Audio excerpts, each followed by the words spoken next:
Olá, tudo bem? Sejam bem-vindos ao Paternes University. E hoje nosso convidado é o biólogo Rafael Rolim de Moura. Ele é biólogo e professor universitário e vai estar conversando com a gente sobre vida sustentável, como gerir a sua vida com equilíbrio emocional e ambiental. Tudo bem, Paulo? Obrigado pelo convite. Um prazer estar aqui no seu canal e vamos conversar bastante hoje sobre a questão ambiental. Tão na moda aí no mundo inteiro, né? Não só aqui no Brasil, sobre essa questão de sustentabilidade, o que é sustentabilidade, o que isso impacta na nossa vida, né? Vai ser uma conversa bastante legal. Ô, Rafael, antes de a gente começar, me fala um pouquinho de você, o que que você faz, o que que você vem fazendo, fala um pouquinho de você. Então, como você falou, sou biólogo, aí me especializei em gestão pública, planejamento ambiental, e fiz um mestrado em meio ambiente e desenvolvimento, e agora estou trabalhando aí num doutorado em saúde única, que é a área da ciência que estuda a ciência veterinária,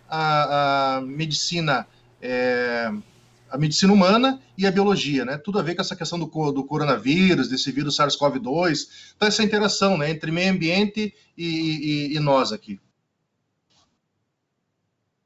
Vamos lá falar sobre o assunto de hoje.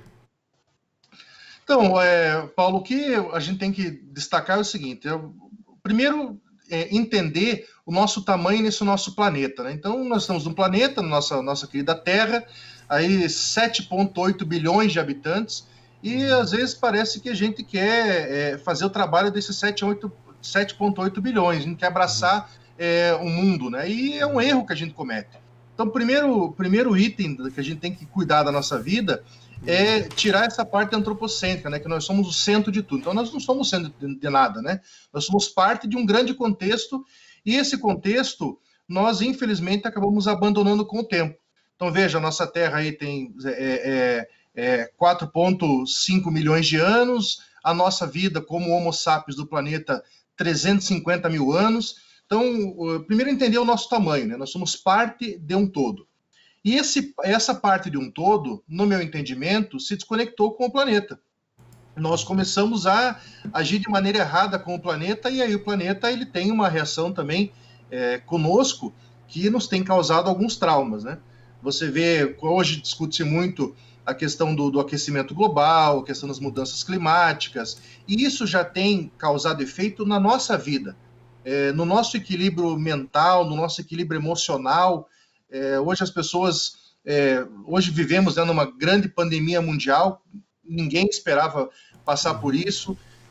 Uma das causas hoje estudada é uma causa ambiental, de uma má relação nossa lá na China com os animais, com áreas que foram desmatadas incorretamente. Então, quando nós passarmos a restabelecer essa nossa conexão, esse nosso cuidado, esse nosso respeito com o planeta, há uma tendência que a nossa vida melhore. Então, que a gente consiga viver melhor, né? Nós temos aí 100 anos para poder viver, né, média, né, o máximo que um ser humano chega em 100, 105 anos, alguns até chegaram um pouquinho mais, mas então aproveitar da melhor maneira esse tempo, e lógico, né, esse tempo, grande parte dele, a gente gasta ou investe ele trabalhando, para poder ter a melhor vida possível no planeta. Então, aí entra a questão da sustentabilidade. E quando a gente fala em sustentabilidade, o que nós temos? Nós temos três objetos de estudo. O primeiro objeto de estudo é o objeto ambiental, lógico, né? Então, algo para ser sustentável tem que ser ambientalmente correto. Também tem um caráter social, então algo para ser sustentável tem que ser socialmente aceito. E também tem o caráter econômico, tem que ser algo economicamente viável, que é o que as empresas buscam muito, né? As empresas hoje buscam até discutir a questão ambiental, mas também saber que benefício traz. Então, quando o empresário, Paulo, ele quer fazer uma troca da iluminação da sua empresa, ele quer saber, além da contribuição para o planeta, quanto que ele vai economizar no bolso. Quando um homem público ele vai implantar alguma política pública, ele quer saber também qual vai ser a reação da sociedade, né? Se aquilo vai ser aceito, se não vai, se aquela cultura aceita. Então, a incorporação desses conceitos de sustentabilidade para a nossa vida acaba trazendo uma série de bons benefícios, né? Eu vejo muito, as pessoas perdem muito tempo hoje se deslocando até o trabalho. Então, tem pessoas que perdem aí, Paulo, 1 hora do seu dia, 2 horas deslocando até o trabalho. Quer dizer, para onde vai a qualidade de vida dessa pessoa? Será que ela vai estar focada no trabalho, ela vai estar se desenvolvendo bem, ela vai estar feliz, ou ela já chega no seu trabalho estressada? Então, quando a gente fala em sustentabilidade, a gente fala em transporte público de qualidade, um transporte público seguro. Aqui a gente tem muito uma discussão no Brasil sobre a questão da segurança das mulheres no transporte público. Né? O assédio aqui, infelizmente, é muito frequente. Então, a gente precisa criar condições para reequilibrar as cidades e, com isso, também reequilibrar internamente as pessoas, que hoje cada vez mais buscam psicólogos, psiquiatras para tratar alguns problemas que, em grande parte, se nós tivéssemos um dinamismo melhor nas cidades, esses problemas seriam diminuídos. O que eu vejo o que eu vejo é que os nossos governantes, não querendo entrar em política, não tem nenhum tipo de, ou pelo menos a maioria, que eu vejo, moro aqui muitos anos, mas principalmente no Brasil, parece que não está importando muito com isso não, porque os transportes públicos, além de ser caro, as ruas esburacadas ou mal remendadas, cidades grandes como São Paulo, Rio de Janeiro, né? Não conheço Curitiba muito bem, mas essas grandes metrópoles, como você falou, é um estresse. E lotação, cheio, caro, gente te esmagando, fedida. Tipo, não tem, você já chega de manhã, tudo não querendo trabalhar, né, na verdade. Então, isso tem um impacto pessoal, né? Então, a pessoa ela vai chegar chateada no serviço, roupa amassada, já braba, querendo chutar tudo. E também tem um impacto na sociedade como um todo, porque essa empresa ela não vai produzir aquilo que poderia produzir, e talvez com uma produção melhor, melhoria de salário, melhoria da qualidade de vida. Então, o impacto acaba sendo, tem impacto direto e impacto indireto. Por exemplo, nós falamos de transporte público, Paulo. Vou dar mais um exemplo aqui, a questão das áreas verdes, né? O quanto nos faz bem circular por um parque, por um bosque, ter esse contato com a natureza. Até eu ouço algumas pessoas, né, que gostam de andar descalço na grama, na terra, para poder reenergizar ou descarregar energia ruim. Então, é mais um exemplo do quanto é importante nós buscarmos essa nossa reconexão. Só que essa reconexão, logicamente, ela tem que partir de cada um e tentar também transbordar isso para quem está ao nosso redor, né? Para que as pessoas entendam que quanto melhor nós tivermos a relação com o planeta, né? Até quando a gente estuda ecologia, eu estudei muito isso na minha graduação, então ecologia é o estudo da nossa casa, né? Casa a gente só tem uma. Embora, né, daqui a pouco a gente já vai começar a explorar Marte, né? Já exploramos a Lua, a gente está procurando casinha fora do planeta, né? Mas hoje nós só temos essa casa aqui. Então, se nós não cuidarmos, a tendência é que a nossa saúde comece a se complicar, vide o caso do SARS-CoV. Então, olha o impacto que nós estamos tendo na economia mundial. Então, as pessoas ou estão morrendo pelo vírus, ou também estão morrendo com a miséria, né? Aqui no Brasil está muito grave essa questão das pessoas sobreviverem, embora algumas áreas, por exemplo, restaurantes se reinventaram, muitos nunca trabalharam com entregas via aplicativos, tiveram que se reinventar, começar a trabalhar, mas existem algumas atividades que estão sofrendo violentamente. Os comércios abriram aqui em Curitiba e as pessoas não estão indo comprar. Então, é insegurança de gastar, insegurança de investir. Então, nós temos hoje um mundo parado por uma falta de melhoria de relacionamento. E a gente, às vezes, foca, Paulo, eu vejo muita palestra sobre isso, relacionamento entre as pessoas, né, o relacionamento interpessoal. Mas o nosso relacionamento com o todo, com o planeta, ele tem que fazer parte também das discussões que hoje permeiam qualquer avanço. Então, as empresas hoje começaram a investir muito nessa questão ambiental. Claro, algumas trabalham o que a gente chama de greenwashing, né, que é um marketing verde fake. Então, tentam mostrar uma imagem que são empresas sustentáveis, que são empresas verdes, mas quando você vai fazer uma análise mais técnica, você vê que isso aí acaba não acontecendo. Mas existem empresas conscientes que têm realmente buscado essa melhoria da qualidade ambiental e da qualidade de vida. Até porque a poluição que vai, ela volta, né? Eu vi uma vez um quadrinho, eu passo isso para os meus alunos, um quadrinho que mostrava uma família jogando todo o lixo no rio, esse rio era no lado da casa dessas pessoas, e aí, certo dia choveu demais, esse rio subiu e todo aquele lixo voltou para dentro de casa. Então, é cíclico, né? Nós vemos aqui essa discussão que nós temos hoje no Brasil com com a Amazônia, né, uma discussão bastante pesada no Brasil, com um corte indiscriminado, com muita queimada, só que hoje o corte de madeira ilegal na Amazônia tem impactado no regime de chuvas aqui no sul, né, aqui na região sul do país, na região sudeste. Então, essa interligação é algo bastante interessante, tem gente que passa a vida estudando isso, né, e o impacto que acaba causando. Eu vi esses dias na televisão uma reportagem de um grupo de cientistas que trabalham lá na Antártida. Então, o que eles fazem? Eles escavam, né, buracos quadrados na neve, e aí conseguem analisar ano a ano cada camada de gelo, e aí a análise de cada camada eles sabem que tipo de poluente estava disponível na atmosfera. Então, eles sabem de onde veio, inclusive um deu exemplo, olha, em tal ano aqui teve um poluente X, e na Austrália teve um acidente com uma empresa que emitiu tal poluente. Olha. Então, essa ligação é um CSI, né, ambiental, né? Então, a gente consegue fazer essas inter-relações, e a luta agora, Paulo, é convencer as pessoas de que realmente foi-se o tempo de que discutir meio ambiente era coisa de eco chato e biodesagradável. Né? As coisas felizmente mudaram, né? Então a gente precisa começar a repensar o nosso meio de vida, inclusive a nossa alimentação, cuidar do nosso físico. Também há pouco tempo falava muito assim, porque a questão da pessoa não cuidar da sua saúde é uma questão meramente estética. Poxa, estão tendo estudos agora com o vírus SARS-CoV-2 que a pessoa que ela está acima do peso, ela tem mais propensão a sofrer os efeitos danosos da Covid-19. Então, vejam, nós precisamos de alguma maneira ou outra nos cuidar do nosso ambiente interno, corporal, e também do nosso ambiente externo, né? Então, é uma discussão importante. Só de uma pergunta, você falou logo no começo que as pessoas precisam se conscientizar, claro, entender o que está acontecendo para poder fazer alguma coisa. Mas aparentemente nas escolas eles também não incentivam, não ensinam as crianças desde o primário a importância de plantar uma árvore, aquela coisa toda, e até depois já na high school, que é no ginásio no caso, a cuidar do meio ambiente. E é claro que os adultos também, a gente vê que jogam coisa na rua, só vão andar nas ruas das grandes metrópoles, a gente vê isso. Quais são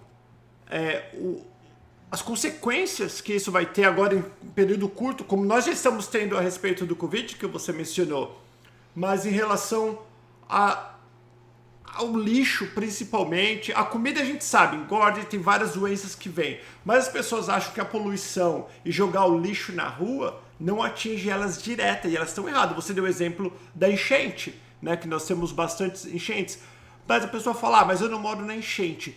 Qual o impacto direto pode... Uma coisa que eu vejo muito aqui, Rafael, a diferença dos Estados Unidos, que eu moro há 23 anos, do Brasil, que eu morei há 21 anos, os políticos aqui, eles pensam no amanhã, porque hoje já tá bom.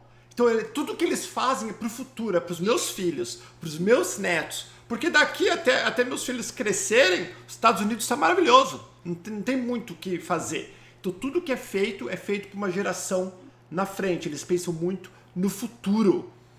Você acha que isso falta um pouquinho na nossa cultura, num todo, do brasileiro, é pensar no futuro, e eles pensam muito no hoje embaixo do umbigo? Falta muito, Paulo. Talvez o principal problema do Brasil seja a questão do planejamento. Então, nós não temos planejamento, nós pensamos no hoje.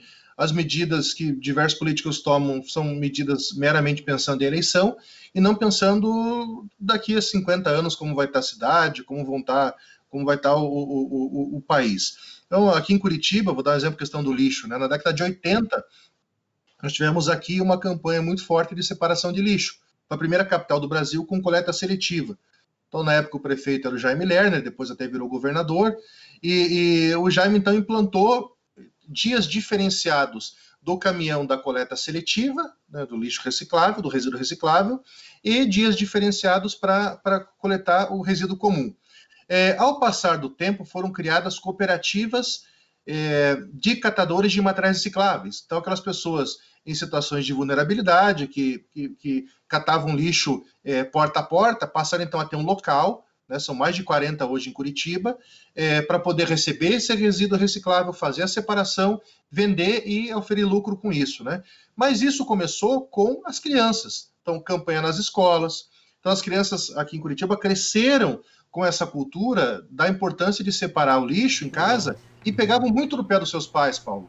E aí, a criança incomodando o pai o dia todo, uma hora o pai se adequa e acabou, então, entendendo que é importante separar o lixo. Lógico, quando você começa, você tem que também ter política para poder ir mantendo isso, né? E não deixar essa bola cair. Quando a gente fala de resíduo, por exemplo, é um dos itens de uma matéria maior que a gente chama de saneamento. Então, quando a gente fala de saneamento básico, o saneamento fala sobre água, esgoto, drenagem urbana e resíduos sólidos urbanos, né? A questão da coleta de lixo. Saneamento básico no Brasil é um negócio ainda surreal, né? Inacreditável. Ainda tem gente que não tem água encanada para beber na sua casa, no nosso país. Estamos em 2020. Né? Tem gente que não tem acesso à rede de esgoto. E muitas doenças são vinculadas através do esgoto. Eu tive um exemplo, eu trabalhei por 2 anos no município aqui de Paranaguá, que é no município litoral aqui do Paraná.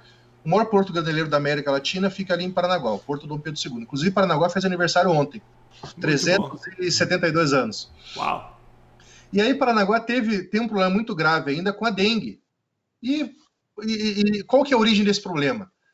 Principalmente lixo depositado em terrenos baldios, que acabam servindo num ambiente favorável para o mosquito da dengue se reproduzir, e aí você tem a doença estourada na cidade. Então, nós temos um surto hoje de dengue por todo o estado do Paraná, bastante importante, porque as pessoas não são capazes de separar o seu resíduo. Eu participei até de algumas ações no município de Paranaguá, por isso que eu citei. Lá, inclusive, por 2 anos fui secretário de Meio Ambiente do município. Nós tínhamos que entrar na casa das pessoas, Paulo, com força policial, para as pessoas deixarem a gente limpar as casas. Então, a falta de empatia, né, de cuidar não só da sua família, mas cuidar do seu vizinho, fazer com que as pessoas não morram por dengue, infelizmente ainda é muito presente. Então, esse espírito, assim, entender a nossa conexão com o todo, né? Não adianta a gente pensar só no nosso dia a dia, não tem que pensar no futuro, pensar para frente, pensar em planejamento, estruturar melhor as cidades, fazer todo mundo ter água, ter esgoto, diminuir o número de pessoas doentes por falta de recursos hídricos adequados. E o exemplo muito claro, alguns até acham que para saber se um rio está poluído ou não, tem que pagar um teste químico muito caro e tal. Não, é olhar o rio está fedido. O rio não tem peixe, opa, esse rio tem problema. Esse rio não tem mata ciliar, né? Mata ciliar segura a poluição na beira do rio, evita assoreamento. Então, preciso recompor essa mata ciliar. Hoje, no nosso país aqui, é uma potência agrícola, né? Soja e milho, né? Os agricultores já estão vendo que ou eles começam a cuidar das nascentes de água, ou começam a cuidar da mata ciliar, que aqui a área mínima é de 30 metros de cada borda do rio para se manter com mata, né? Ou a própria produção cai. Então, o agro começou a ver que a questão ambiental não é inimiga. Não, a questão da agricultura, a questão ambiental tem que andar lado a lado. Né? Elas são amigas pensando no futuro, pensando na produção daqui a 50, 100 anos e o que a gente vai deixar para os nossos filhos e netos, como você mesmo comentou. Eu acho, o que você acha que cada um pode fazer para começar hoje? Por exemplo, o que cada família... mas porque todo mundo vai dar uma desculpa para não fazer. Eu dou um exemplo aqui. Né? Nós aqui nos Estados Unidos, nós temos o dia do lixeiro e o dia do que pega produtos recicláveis. São dois cestão de lixo igual, só que um é amarelo, que é do reciclável, amarelo e verde, e um é o cinza, que é o dia diferente, que é o do lixo. Então todo mundo aqui em casa, e na maioria das casas, já sabem, latinha, papel, tudo que é reciclável vai no lixão. E o lixão não, vai no tanque lá do reciclável, e o que é lixo vai no lixo. Mas aqui, talvez no Brasil não tenha coleta de produto reciclável. Então a pessoa fala, eu vou juntar esse monte de coisa, eu vou fazer o que com ele? Veja, em 2010, só em 2010 foi criada aqui no Brasil, foi aprovada a Política Nacional de Resíduos Sólidos.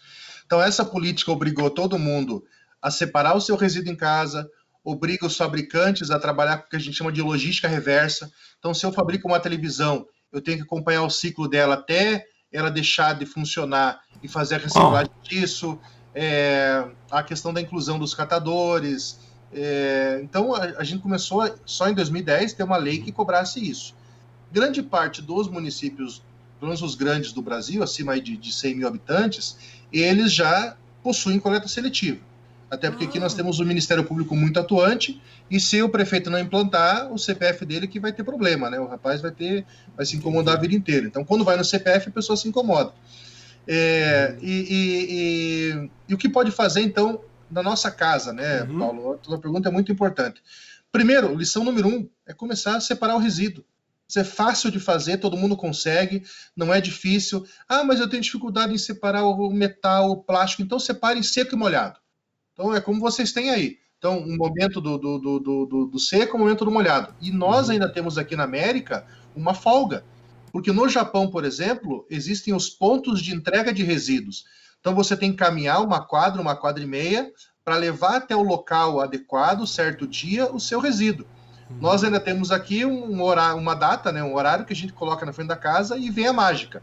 O lixo desaparece, né, vai para algum lugar e a gente não sabe onde ele está, mas desapareceu, então nos aliviou. Você sabe que aqui, é que eu devia ter pensado antes, senão eu poderia pegar, mas uma latinha de refrigerante, do lado dela, tem as siglas de alguns estados, por exemplo, FL Flórida, CT Canérica, NY Nova York, e a quantidade que eles pagam para você levar até o mercado, muitos mercados têm, e coloca na máquina.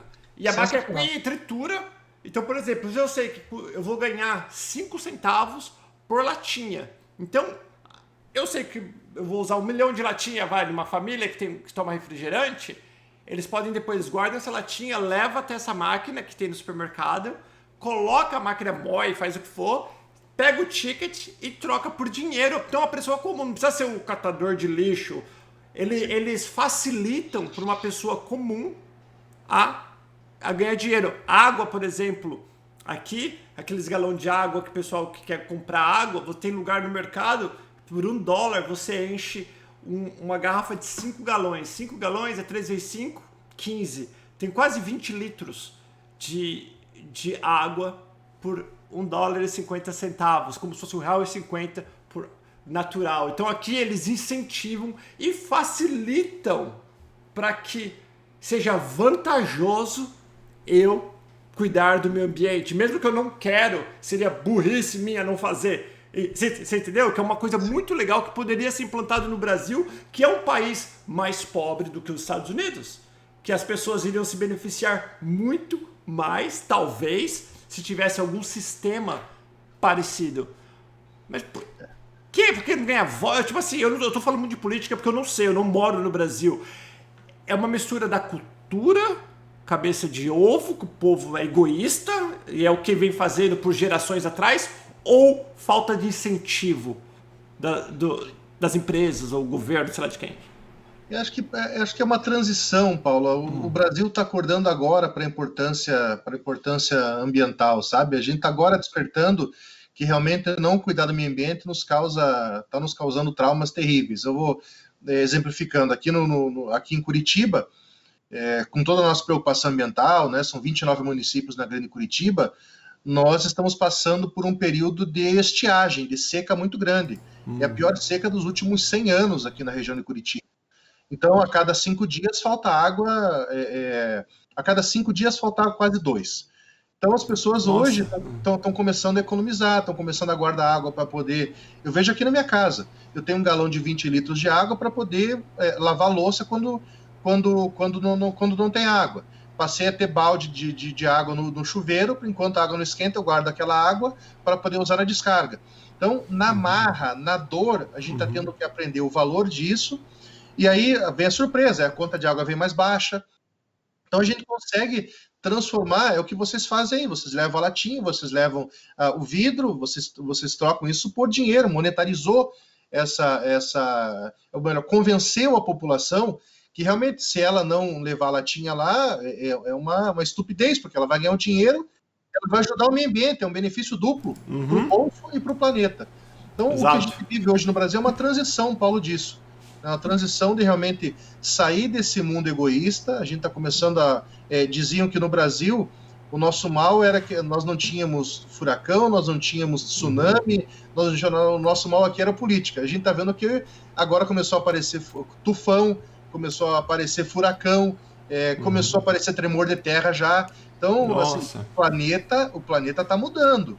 Ou nós abrimos os nossos olhos e começamos a fazer a nossa parte dentro de casa, ou a gente vai acabar tendo consequências futuras aí tremendas, que vão afetar nessa proporção que está afetando agora o SARS-CoV. Então, afeta a saúde física, mental, e afeta o nosso dia a dia, afeta a economia, né? Afeta tudo. Né? É um trauma que acaba sendo gerado. Tá. E aí? Tá, a gente sabe disso, você tá falando, o povo tá ouvindo, tem campanha, que a gente vê que tem campanha, tudo, mas o povo não tá se movimentando. Então eu acho que às vezes a gente vai aprender com amor, é igual pai. Deus é igual pai e mãe. Ou você obedece teus pais, você vai tomar uns tapas na bunda. Ou é com amor, ou é com a dor. E muitas vezes as pessoas que têm um pouco mais de dificuldade, são mais tapadas para entender, precisa da dor que você falou, que é o caso de não ter chuva. Só que muitas pessoas pagam a consequência, pessoas que estão fazendo o que elas podem, porque a maioria ainda não começou. E mesmo assim, começando hoje, com certeza deve demorar anos para voltar ao normal, né? O que você acha? É isso, olha, eu tive reunião semana passada do colegiado aqui de uma das faculdades que eu dou aula, e aí um professor, em certo momento, fala assim, o momento agora de lembrar um pouco a questão da biologia, de que os mais fortes sobrevivem. E aí ele é um psicólogo, está falando sobre esse tema, tá tentando motivar os professores, eu deixei ele terminar de falar e falei, olha, professor, só tem uma correção. E aí já como biólogo, né? O maior biólogo que o mundo teve foi Charles Darwin, né? Foi o nosso pai da biologia. E o Darwin até trouxe aqui, né, o livro, né, Origem das Espécies, que é uma leitura obrigatória para os biólogos, né, e para todo mundo que gosta um pouco de leituras, né, que faz a gente crescer como ser humano, né? E o Darwin, ele fala nesse livro que não é o mais forte que sobrevive, e sim aqueles que se adaptam ao ambiente. Então, o nosso momento agora é de adaptação a isso que estão chamando agora de novo normal, aonde nós percebemos essa interligação entre tudo. Você vê algo na China, um vírus que provavelmente começou na China mesmo, teve repercussão no mundo inteiro, né? Hoje o vírus anda de avião, o vírus anda de cruzeiro, né? Então, perdemos o controle sobre isso, né?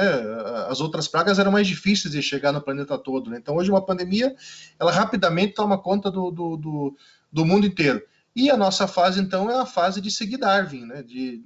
Não adianta só ser forte, e sim de procurar a nossa adaptação a essas novas realidades que estão ocorrendo e também fazer a nossa parte, desde economizar água do banho, de militar para que não ocorra mais desmatamento na Amazônia, para que se mantenha área verde, para que se melhore a qualidade de vida do transporte público, para que mais pessoas utilizem o transporte público e não o transporte individual, para que haja tratamento de esgoto em todas as nossas cidades. Então é um momento agora que a gente tem visto isso muito já em rede social, de militâncias individuais, quer dizer, o despertar para o planeta. Sei que eu já falei, vou parecer repetitivo, mas não é mais tema de ecochato e biodesagradável, é o tema da nossa sobrevivência. Agora puxando para esse antropocentrismo, né? Agora a questão ambiental está afetando as nossas vidas, né? Nós homens, os seres que dominam esse planetinha hoje. Então nós precisamos fazer alguma coisa para mudar essa realidade e começa separando o resíduo, economizando água, cuidando das árvores. É o básico que a gente pode fazer, né? Belão, muitíssimo obrigado. Tem mais alguma coisa que você acha que é importante? Alguma mensagem que você acha que é importante? Que você falou praticamente tudo, né? Hoje é para nós sobrevivemos. Se você está pensando em viver mais tempo, tá na hora de começar a cuidar. Começa dentro de casa, né? E depois, de acordo com o teu... Não adianta a gente esperar as coisas que alguém faça, que o governo faça, que criam leis, se você não fizer a sua parte. É isso. Sabe, Paulo, eu ganhei um talismã de um amigo. Não sei se eu consigo mostrar aqui. Isso aqui é um fóssil de um ortócera. Esse animalzinho aqui, ele viveu há mais ou menos 400 milhões de anos no planeta. E eu, Ortócera. é um ortócera, é. E esse é um molusco. E toda vez que eu olho para ele, eu falei, puxa vida, né? Eu estou tendo contato com algo que teve há 400 milhões, que viveu há 400 milhões de anos no nosso planeta. Então, daqui a alguns milhões de anos, pode ser que nós não estejamos aqui, né? Então, o meu recado final, Paulo, é que se nós temos aí o nosso centenário, no máximo, em média, né, no nosso planeta, que a gente consiga deixar um legado para frente, né? É o que você falou, é o legado para os filhos, para os netos, é pensar no futuro, porque a nossa vida ela é muito curta, né? A gente tem visto muito agora na pandemia, né? Muita gente nova morrer, causa, né, todo esse problema, né, na vida da família do indivíduo e tal. Então, a nossa vida é curta, Paulo. Então, a gente tem que aprender com a lição dos ortóceros lá de 400 milhões de anos. Eles já se foram. A gente precisa deixar um legado, né? Um legado para esse planeta e fazer o melhor possível enquanto nós estejamos aqui. É isso. Muito legal, muitíssimo obrigado, Rafael, e todas as informações sobre o Rafael, se você quiser conhecer mais o trabalho que ele faz, está na descrição deste vídeo, ou se você estiver somente ouvindo a gente no podcast, olha um pouquinho para baixo que você vai encontrar todas as informações sobre o Rafael. Beijo, galera, fiquem com Deus, lembre-se, cuide do meio ambiente, começando dentro da sua casa, educando os nossos filhos, para que nossos netos possam ter uma vida de qualidade aqui nesta terra maravilhosa. Fiquem com Deus. Tchau, tchau.